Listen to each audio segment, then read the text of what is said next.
Cattle Call Podcast. Happy February 1st, 2021. Recording this on January 31st, 2021. And it is brisk and it is cold. And it is not 40 degrees, or if it is windy. Thank you, everyone, for a great first month of 2021. Hope you guys had a great first month. Cattle Call sure did. I sure did. I'm excited to talk about it a little bit tonight on Smoke and Mirrors. So just want to say thank you to everybody. Let's start with a nice little quick quote for you by Wyatt Earp. If you've never seen the movie Tombstone, you ought to see it. It's a great movie. It's a great Western. Even if you don't like Westerns or horses or cowboys or guns or any of that, it's a great storyline with great quotes. But anyway, Wyatt Earp, he was a U.S. Marshal way back in the day in the Wild West, and he's just a stud of a man. I have one of his quotes I want to start out with. He said, "Fast is fine, but accuracy is everything. In a gunfight, you need to take your time in a hurry." What a great quote. Take your time in a hurry. Fast is fine, but accuracy is everything. Man, so he'll be featured as the Cattle Call Podcast Instagram photo for this episode. Will be a picture of Wyatt Earp, which is played by Kurt Russell in the movie Tombstone. Anyway, so as I think about that quote, I think, okay, fast is fine, but accuracy is everything. In a gunfight, you need to take your time in a hurry. So the more you think about it, it's like, all right, we need to be proactive, we need to be purposeful, and we need to be persistent. So thinking about the month of January, one cool thing that came out of it was Cattle Call Periodical. I do need to clear up a little bit of confusion because I've heard it from a couple different people. It is not the same as Cattle Call Podcast. It's a whole new podcast I'm doing. It's Monday through Friday. It's 5 minutes. It's just news. It's global news. It's national news. It's sports, politics, entertainment. And it's one like keynote story from each of those sections, just so you kind of can stay informed. There's not a lot of emotion involved. I mean, I'm not trying to manipulate people. I just do a bunch of research. I do research for a couple hours and write a script before I record each episode. So it's pretty methodical. And a lot of fact checking. I don't want to deceive people, but it's just 5 minutes. You can wake up in the morning. Episodes are up Monday through Friday on Cattle Call Periodical. It's gold and blue, just like Cattle Call Podcast, but it's a gold background, so it's similar branding, but completely different. So people have been looking at the Cattle Call Podcast page for those episodes, and they're not there. They're a whole different podcast. It's on everything but iHeartRadio and Pandora right now. So you can find it anywhere you listen to podcasts. So just kind of the goal with that one was, I need to be writing every day as an aspiring journalist and someone who enjoys writing. I need to be writing and getting better every day. But also, as an American, I'll talk a little bit more about it, but as an American, it's important to stay informed with what's going on. And also, if you're a person of faith, I identify as a Christian, you got to be able to know what's going on so you can apply your convictions to what's going on around you. And I know the news is dreary. I know it's a lot of negativity. I know it's nothing but bad news. I know a lot of it's manipulation. I saw something the day I actually started planning Cattle Call Periodical.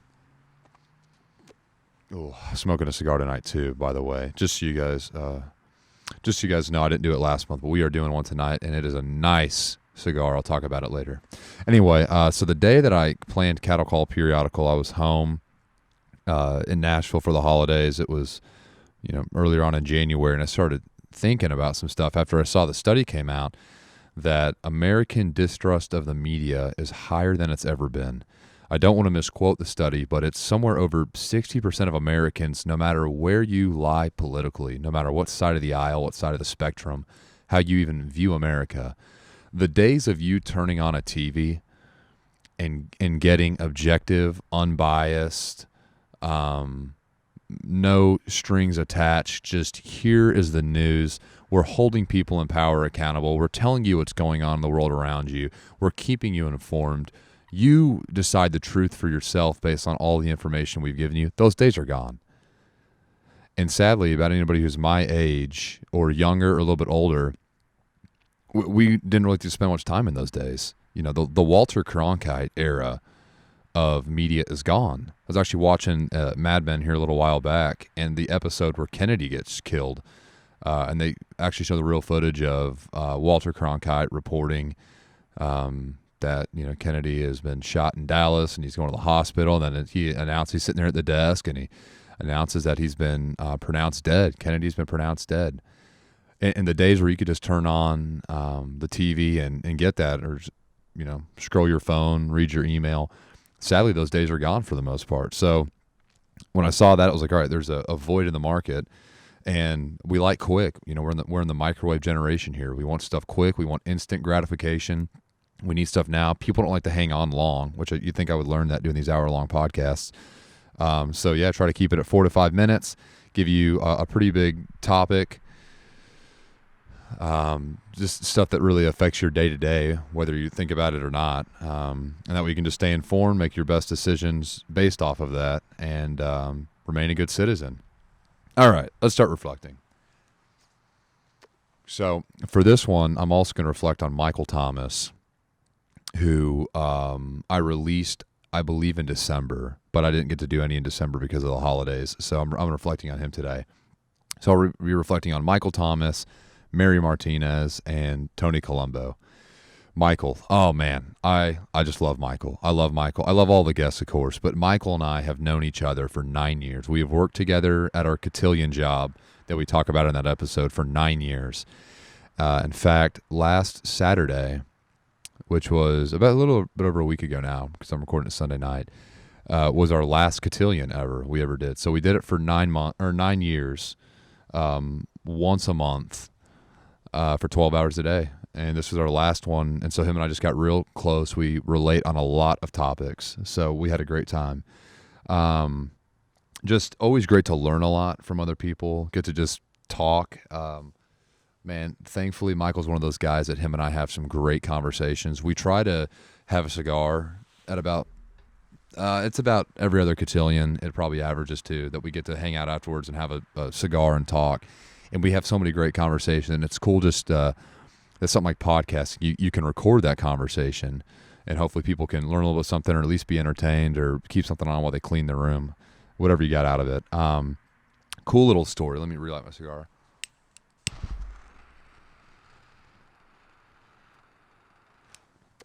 Was right after that podcast dropped.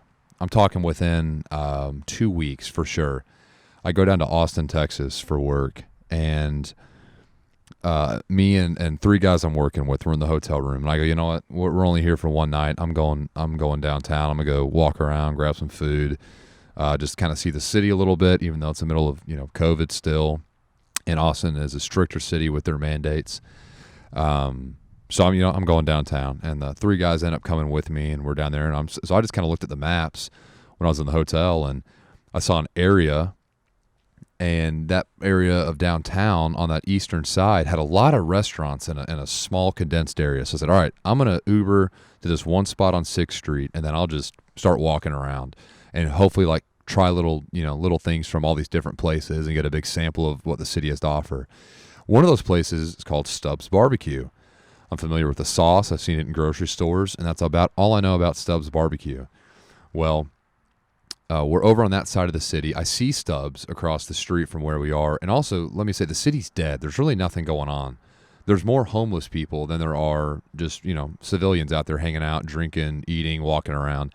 So not a whole lot of action. And I see Stubbs Barbecue, and it looks dead, but then there's a courtyard area to the side, and they have curtains, they have security. And I'm thinking that it looks like a cover charge for something. But I could see people sitting there with picnic tables. I could see lights. I could hear, a speaker, and people interacting. So I figure it's like a food truck area. So I walk across the street, and I go up to security and ask if they can help me. And I just asked what's going on in there. I said, is there food? I said, we're just here. We're trying to find some food. Can we go in here and eat? And they said, oh, no. This is closed. There's no food in here. And I was like, oh, okay. Sorry about that. And they said, yeah, this is Dave Chappelle and Joe Rogan are doing stand-up right now. And I'm like, no way. And no, right now. I said, oh man, how much are tickets? And they go, $4,000. All right, a little bit out of my price range. And they're like, well, they sold out within 2 minutes anyway. And so I'm just getting there kind of joking around with these security guards, and we're trying to talk. I told them, hey, we're from Nashville. We're in town for work. We're looking for some food. Where do we walk around and get some food? What's open around here? Whatever. So we end up start talking, and a woman comes out in a Chappelle mask, I believe, might have been kind of tied. Could have been a publicist or something like that. I'm not sure. But it was just pretty cool. I could hear Dave Chappelle. He was doing a set while we were standing out there. I could kind of see through the little curtains. I could see him up there on the screen. And then we walk down the street to a food truck, and we're waiting, and you hear him announce Joe Rogan, and hear Joe Rogan come out and say what's up. So of course, that's just a real long story of like, man, this is insane. I'm in Austin, Texas, and right now I'm looking at the building. I can hear the voices of Dave Chappelle and Joe Rogan. This is insane. And there was a side of me that had the urge to try to run in there and promote the podcast for him, but we're not there yet. But I said, who can I call? Who will appreciate how cool this moment is? And it was Michael Thomas. There's only one guy on my entire contact list, guy or girl, that will appreciate this moment right now. And so I called him and didn't pick up. So I texted him, said, man, call me ASAP, not an emergency, just give me a call. So Michael called a couple minutes later, said, what's up? I said, man, you won't believe it. I'm in Austin, Texas, and we're out here looking for food. So I'm walking around, and I see this place across the street, and it looks like there's food trucks or something. He goes, man, I know what you're about to say. So you do? Yeah. He said, go ahead and say it. I'm like, dude, it's Dave Chappelle and Joe Rogan. He said, yeah. He said, you're at Stubbs, aren't you? Oh, man. And him and I just had a great little talk about it. But it's cool because the whole second half of his episode was designated just to stand-up and talking about stand-up comedy and our love for it and the way we recommend different comedians to each other and get to talk about it. And like, man, how cool it is that, 2 weeks removed from this podcast with Michael, I'm getting a call to say, dude, you won't believe it. I could hear their voices right now. And I'm like, hey, you know a ton about Joe. I don't know a thing about Joe Rogan, honestly. So I'm like, hey, well, what kind of car does he drive? I'm looking at these cars parked out here. Does he have a Ford Raptor, a Hennessy package all fixed up, matte black wheels? Oh, I don't know. He has a Tesla, but he could have that too. Wouldn't be surprised. Oh, we're just talking, had a great time. But it's just one of those cool moments where, like, man, I hope everybody has friends like that no matter what your little niche is, that there's just, oh man, somebody I know out there will appreciate this. And you can give him a call. And Michael's just that guy for me for a lot of different things. That was just cool. And we just had a great 9 years together. And, he's teaching me a lot. Actually, after our very last cotillion, after a grand ball, went over to his house and we watched the Dustin Poirier, Conor McGregor fight, which was cool. So, Michael, thanks for coming on, man. Come back every time. Thanks for all your advice. Thanks for all the podcast help. He's a huge podcast guy. Listens to a ton. So he gives me a lot of feedback, and he's a religious listener, and he kind of gives me advice to help get better and just exchange stories. So, Michael, thanks for coming on. All right. Mary Martinez. That was a great episode. First episode of 2021. It is cold where I'm at right now. It is cold. It was about as cold when Mary and I sat outside. So, Mary, number one, thank you for coming on. But number two, thank you for sitting outside in the cold for an hour and talking. Sorry.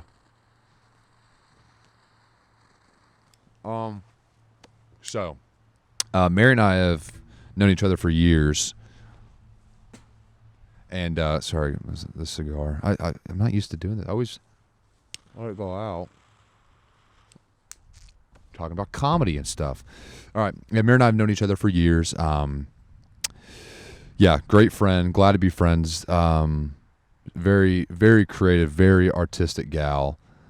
Very talented. In fact, if Cattle Call t-shirts are up here soon, available for purchase, and hopefully get some proceeds to donate to stuff out of it, the designs you'll be wearing will be by Mary Gabrielle Martinez. So that's cool. So yeah, quick shout out to that. She showed me one concept she's working on, and it looks great. She's very talented, very artistic. Went to high school together. I'll even go out and say, I mean, it's no secret if you know her, but that was my technically my first relationship and her first relationship. And didn't really talk for years, but we're friends again now. And I will say, I don't know if people have a bunch of what your relationship history is like, but it's nice to be friends, and it's a blessing when, even though like a relationship didn't work out, people can remain friends. And so even though we didn't talk for years, I'm glad that, we have a connection again and can talk, and I can have someone to bounce ideas off. She helped with the creative process with Cattle Call and get into stuff like T-shirts. So, Mary, thank you for coming on. That was a cool one for a lot of reasons. I don't know much about fashion at all. And like most people, that's just probably not something I'm going to branch into. So, I don't really naturally learn about it. So it's kind of cool to hear about someone on the inside. If you haven't heard it, she's a fashion designer, handbag designer for Steve Madden. She's also worked at Tory Burch, Kate Spade, and had an internship with Vineyard Vines, and then a local, I want to say it was a wedding gowns, bridal company out of Sarasota. So she's worked quite a bit in fashion for someone being, 24 years old. Very talented. So it was cool to kind of hear her just little experiences and takes on things. And of course we have similar interests. So it's kind of cool to hear, a woman's perspective on things. It's also cool because, she's a Christian. And being somewhere like New York in an industry like fashion, that's one that no matter what you believe religiously, that's not a field that's a very like Christian oriented field. It's not like full of Christians, like a lot of the arts aren't. So it's also encouraging to Christians and like people like myself to know that, there are people in that field, and what a cool responsibility and role Christians are playing in somewhere like fashion. They have to have it. Like any job you have can be a ministry. And if you're working to glorify God, like Mary is, then that right there is your act of worship, like she talks about. But then also from an evangelism side, if you're the only Christian that the people in your office or that what you live with or interact with, if you're the only Christian they're going to encounter, you have a great responsibility to share and to help and to be that person that when times are tough they can come to and confide in. So it's encouraging to know that there's people in those fields, but also it's encouraging to you that, okay, odds are you don't have it that hard. You're not that much of like a fish out of water in a way. Hate to be cliche, but if they can do it, you can do it. And you need to be supportive of that and encourage people like that. So it's just one of those where you learn from that because it's good for you to know and to appreciate someone there. So yeah, again, Mary, thanks for coming on. Thanks for all your creative feedback and just being objective. Thank you for helping out with Cattle Call and hopefully the T-shirts and holding New York down, man. Hopefully let's not run that city into the ground and lose it.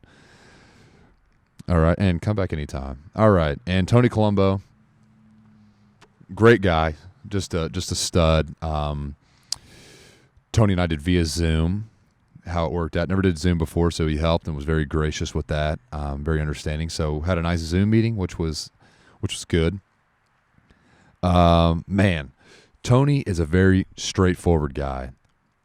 He comes to Cotillion. So how I know Tony, he comes to Cotillion for our year 2, which is almost like the graduate level. It's this compilation of all of the classes of the previous year, those kids that want to go on to the next level and learn a more advanced skill set of etiquette, ballroom dancing, things like, and more practical life skills.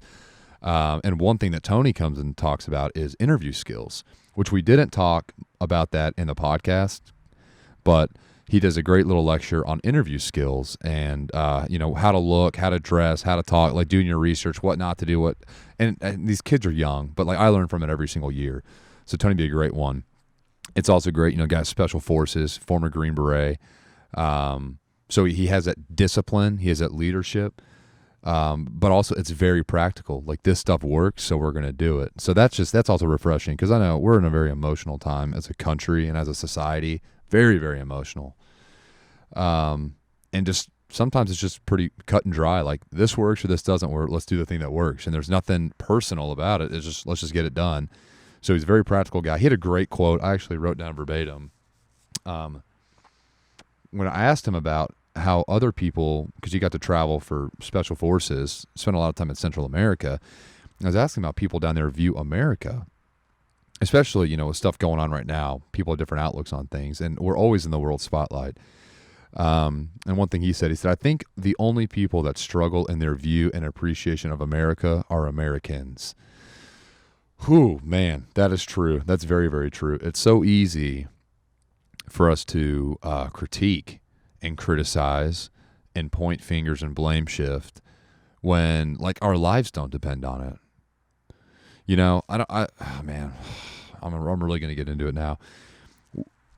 I know that I'm making this kind of about like an American episode, which I'll kind of get to the very, very end. I'll kind of get to why I am, but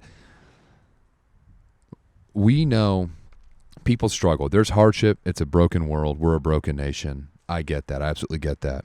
When you look at the global scale, and I need to do a study, or not like I need to look up a study. It's already been done. When they sit there and rank wealth on the world scale, it's something insane. Like if you have any amount of college education, you're in the top 1% of wealth, 1% of privilege. If you have a refrigerator that runs, regardless of if you have food in it or not, how old it is or not, like if you have a refrigerator that runs, you're in the top 1%. If you have food in that fridge, you're for sure in the top 1%. If you have access to public transportation to get you from point A to point B to your job, you're in the top couple percent. So it's insane stuff. We're so prosperous and we're so privileged that everybody's miserable by it because we never had to work for anything. And I know a lot of us are hard workers, and I know a lot of us we're trying to be productive. And I'm not trying to discount any of that stuff. When you look at our society as a whole, we don't have to fight and struggle like other countries do. So it's so easy for us to look around at everything that's wrong and it gets so old. It's so unbecoming. It never makes any of us look good when all you are is unappreciative and complain. And so it's something, of course, I'm trying to work on. But as I'm not thinking about it, man, these people, like right now, Joe Biden is president, and he has granted amnesty to 11 million immigrants. And when that was announced, they showed footage from different parts of the world, Central South America, even parts of the Middle East, where people are fighting to get over to America now because they're going to get free citizenship if they can get over here in time and be in the 11 million. There's got to be something here we have to offer if 11 million people have a shot at becoming citizens and they're fighting back against their own authorities to get here to do it. And we're just over here talking about how bad everything is all the time. So it's crazy. When he says that, I was like, man, how convicting is that the only people that struggle in their view and appreciation of America are Americans. So it's not like I'm not over here trying to preach down on anybody. This is convicting to myself too, that we do need to be appreciative and we do need to realize where we're at and how blessed we are and how we can use the stuff that we have access to help our neighbors and to help others. I'm not going to get into globalism, but we have the money to end homelessness, end hunger, get people off the streets, get people out of the foster care system. And at that point, we could take care of so much stuff here that we would never have to be America first anymore because all that would be taken care of, we could start helping other countries too. We have it here. We have access to do that. We don't do it. Tony has 3 daughters, 2 of which I talked to after his podcast, and they spoke so highly of their dad. He's such a genuine guy, and the stories that he told, some of the stories that, the daughters had heard growing up, or they were at real practical times. Again, he's a practical guy that, hey, let me tell you about this time that I blah, blah, blah, or here's just his little bit of fatherly leader advice. And it was so nice to hear some of that on the inside where it wasn't like, oh, I mean, my dad had all those great stories or points, but like I didn't know about him or never really heard him. It's like, man, he practices what he preaches. And they were just so proud. And also they didn't know he was doing it. It was a surprise to them as well that he did this podcast. So it was cool that they kind of got the surprise and got to hear what he had to say, and they could look, and just smile like, yeah, that's my dad. So Tony, great job, man. I'd love to have you on again sometime and talk about some more in-depth stuff.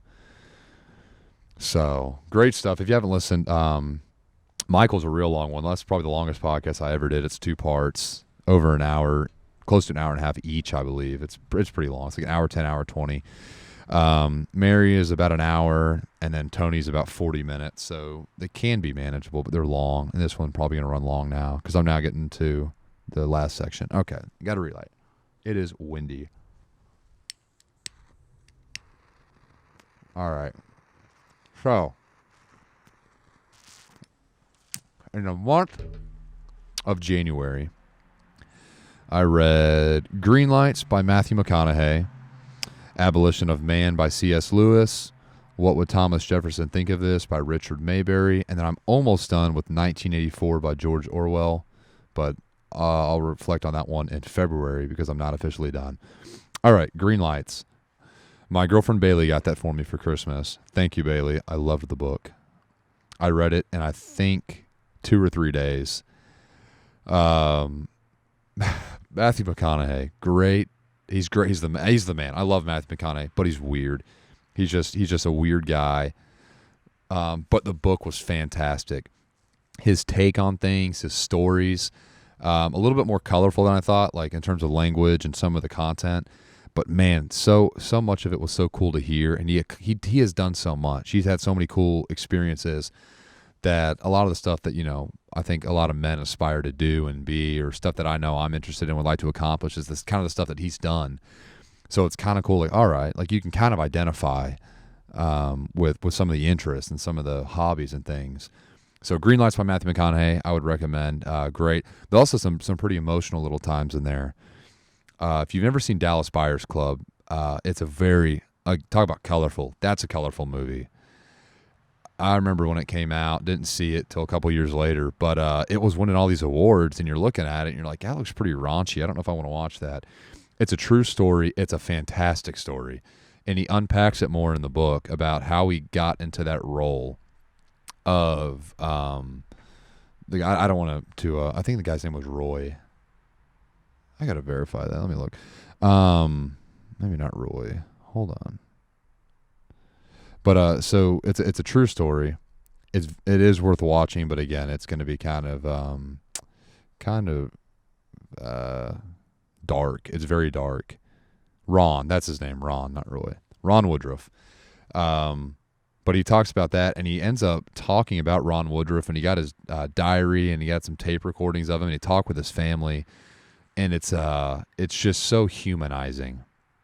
It's such a great movie, but it humanizes a man, and it really makes you appreciate stuff like movies and theater and screenplays and like acting as a whole, because guys like McConaughey take it so seriously that they become as much of that person that they're playing as they possibly can. They literally transform themselves physically and mentally to get to that state. And he talks about it. So it makes you appreciate the movie and like what guys like McConaughey do more. Abolition of Man, that's a great quick read. For it being C.S. Lewis, it's quick.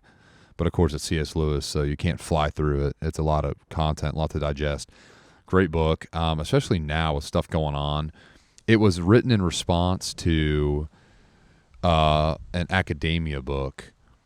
And it was pretty much C.S. Lewis posing questions against the book that these schools were having to read, and then he was looking at bigger picture things about what that means. And with all the stuff going on now with debates over school choice, teachers unions, public schools versus private schools, schools reopening, going hybrid, going fully remote, staying closed, different cities and states and countries all having different approaches to it, education's become a hot topic. And so he kind of talks about the danger of indoctrination and how that can lead to the abolition of man is what it's about. So it's worth reading for sure, because anything that says by C.S. Lewis is worth reading. What Would Thomas Jefferson Think of This? That was actually was a quick read, because it's like one topic. It's an argument that like a statist would make about it. And then it was like, well, here's what the founding fathers would have said, most likely based off of their quotes, their policies, their written works. And it was written in the 90s. I think it's from like 1991 is when it was published. And you're looking at stuff like, oh man, if they saw the stuff going on now, the founding fathers would have a fit. It's just worth reading. It's worth to be challenged by if you don't agree with guys like Thomas Jefferson, or if you're not a fan of the founding fathers. It is something to at least consider and be challenged by. Stuff like they talk about, the Great Depression, talk about the New Deal, which was Franklin Delano Roosevelt did to get us out of the Depression. Talked about child labor laws, just different topics like that. And again, I'll reflect 1984 next time. Okay, we got to wrap this thing up. I keep letting my cigar go out because I'm talking and it's very windy. I don't know if the mic's picking it up. Okay, a lot happened in the month of January. Of course, start with New Year's. January 6th, we have the Capitol, the big Capitol protest and the siege of the Capitol. And then the 13th, they start drafting and announce that Donald Trump will be impeached for the Capitol. And then on the 20th is Inauguration Day for Joe Biden and Kamala Harris. And then the 27th was the big GameStop deal. So I saw a tweet, and the reason I say those is because I saw a tweet where it said 4 Wednesdays in January, which is the 6th, the 13th, the 20th, the 27th. And it's a picture of the smoke and the protesters at the Capitol building on January 6th. And it's a picture of Nancy Pelosi holding up it's not the actual article of impeachment, but it's them drafting the impeachment, like the announcing it on the January 13th. And then, of course, it's a picture of Biden and Harris being sworn in on January 20th. And then it's a picture of like GameStop regarding the whole Wall Street stuff on the 27th. So needless to say, it's been a very, very eventful month. So what does all this mean? I kind of want to end on a little bit of a question and a little bit of a realization and a quote, of course. So all this leaves me, I mean, all this has been happening since COVID, through the election, and now especially, but looking at just those 4 Wednesdays in January, it seems our country is just in disarray. What does it mean to be a good citizen? Christians I know struggle. I don't want to speak for everybody, and I don't even want to speak for every Christian, but I know from what I've seen and what I've heard, whether it's from talking to people personally or people I know and I've seen them post it or stuff I've heard in like a public scale, Christians really struggle with getting involved because you can't help what country you're born into. That's for anybody. So you can't help that. So how much stock can you actually put in where you're from? And also as a Christian, you know, no matter who's in office, your true authority is God. And no matter what's amended or changed about the Constitution, the Bible is your true document that sets your rules and your behaviors. And no matter what happens to America, and if borders change or whatever, the kingdom of God is your true home. So I know Christians struggle with it. And I know Americans struggle with it. I know a lot of people are discouraged. I know a lot of conservatives are discouraged with the way things are going. I mean, I'm not going to get all into the stuff, but there's censorship. All of our people pretty much lost in the big elections. So I know conservatives are just discouraged. And so a lot of it's time to fight, but then a lot of Americans are like, yeah, you know what? You can't change anything anyway. If the game's rigged against you and you can't win, why even play? So a lot of people just want to roll over. And then there's a lot of people on the left that they don't take as much pride, and so they're fine with things changing, or they're pushing for things to change. So why would you fight to keep things the way they are? And so everything is it's just in disarray. So what does it mean to be a good citizen? And I guess what I've been convicted of and thinking about is Americans, especially Christians, but Americans getting involved at the local level. Not sure what it looks like for everybody, of course. But one thing that was kind of like a little bit of a turning point this last month is I went down to Battleground South. I talk about it on here. Battleground South Cigar Lounge in Columbia, Tennessee, about 30 minutes south of my house. One of my favorite places on the planet, no joke. And I go in there to talk to Julian, he's been on the podcast and sponsoring the podcast. Well, I go in there to talk to him, and he's busy running things, doing whatever. So I buy a cigar and grab my coffee, and I go sit down in the lounge, and there's 4 chairs that kind of face this center area, and there's a couple other places you can kind of hang out around it. And I know nobody in there, which is one thing I love about that place and love about the cigar community is it's very social, it's very communal, and that place has done such a great job. It's like this little incubator for people to come in there and meet each other and talk. It's not one of those places that you walk in and someone's sitting there alone and they're on their phone or they're on their laptop or they have headphones in or they're watching TV, not talking. It's everyone kind of interacts. So I'm sitting down there. I get my cigar. I light up. Say hi to the guys, and some of them are regulars. You can tell, but then some don't know each other either. We all start talking, and what was so refreshing to hear is I think all of us came in at a different spot politically and definitely religiously from what I saw. And we all sat around with our cigars and we all talked about different things going on.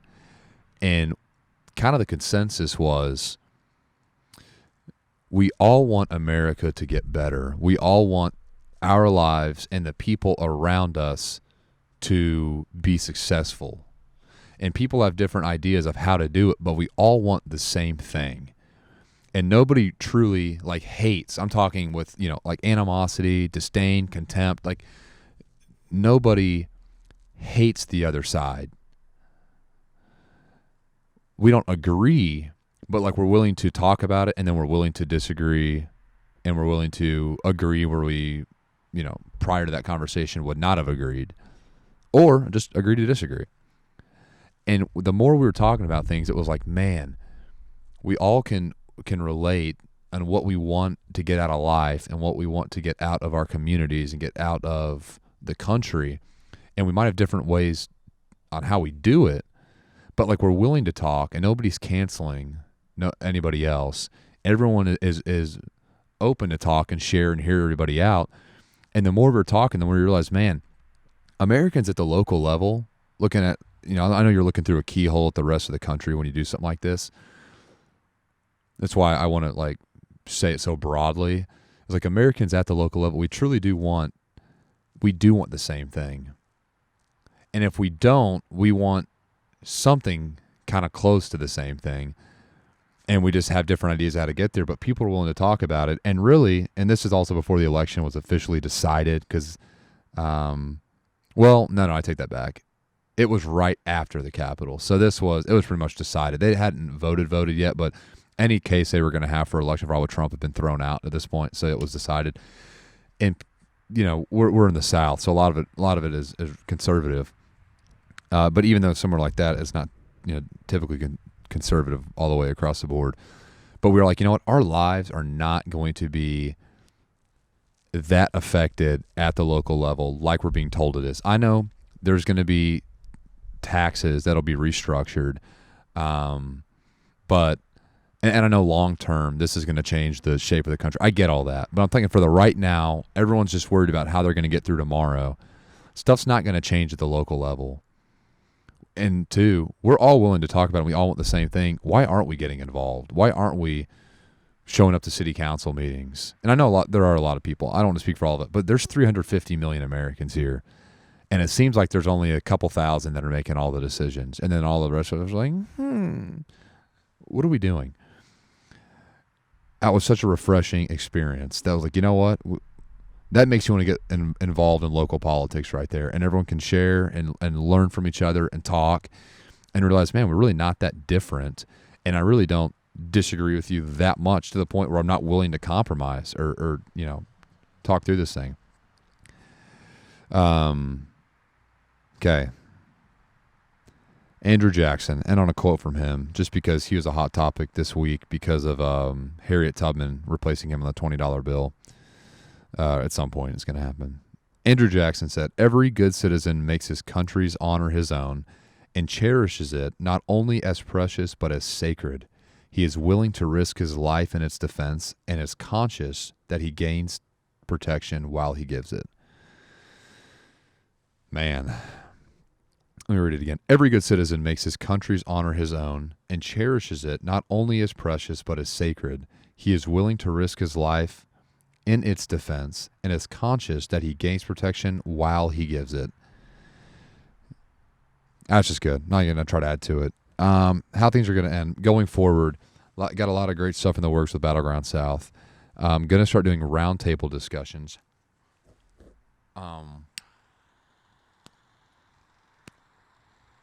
Sorry. Going to start doing roundtable discussions at Battleground South So moving forward, want to do as many as possible, and then get people there to discuss that have experience in these topics. Gonna limit it to 2, maybe 3 topics per discussion. That way we can keep it to something like an hour. Get between 2 to 4 people to discuss it. So if you have stuff that you want to hear, you want to learn more about, you want to hear people's takes on, you want to hear arguments, counter arguments, anything like that, send them my way. Straight up. If you've made it this far, you deserve a reward. Send these things my way, whether it's something immigration, inclusion and diversity in corporate America, transgender bathrooms, school choice, whatever it is, send stuff my way. We're going to start composing groups of people, give them questions ahead of time so they can get sources, they can get their thoughts together, and they can come to just present just objective and then personal experiences as proof for things, and then we can all learn from it. So Battleground South has been gracious to be the venue for it. We'll all sit around, of course, have cigars and whiskey. I mean, you want to hear people's true thoughts, man. There we go. And get it going. So if you have any topics, send them my way. You can do it cattlecallpodcast@gmail.com, cattlecallpodcast on Instagram, at Isaac O. Weston on Instagram, Isaac Weston on Twitter, Facebook Messenger, whatever you need to do. Get in contact with me. Of course, you can text me if you have my number. Reach out to me, and we'll get some topics and some people established. Man, that was a lot. I think I rambled, and my cigar kept going out. It is windy, and we are wearing many layers and gloves even out here. So it would be nice to be inside where it's warm. Thank you guys for listening. Thanks for a great month of January. Hopefully with a shorter month of February, I'll have a shorter podcast to reflect on. If I don't ramble about 1984 for 40 minutes. Anyway, hope you guys have a great month. Have a great week. And I will see you on the other side.